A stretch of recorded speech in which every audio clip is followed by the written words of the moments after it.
viral হলো তুই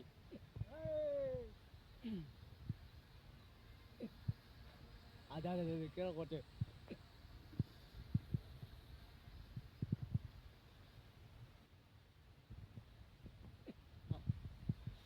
যখন রেকর্ড হবে ফের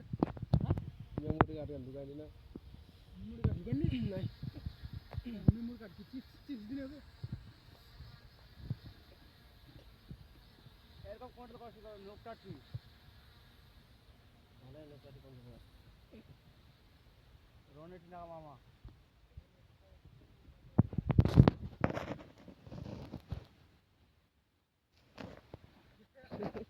সংখ্যাদান কেন আরে মুতে দাও তুলে নাও নাকামো দাঁড়াও ভিডিও করে না কোটি আদা দেখ ইমান ধরো তাই না ঘুরা নো না রে শালা এটা ধরো ঘুরা আদা দেখ উঠা আদা দেখ বিজুয়া তুই তুই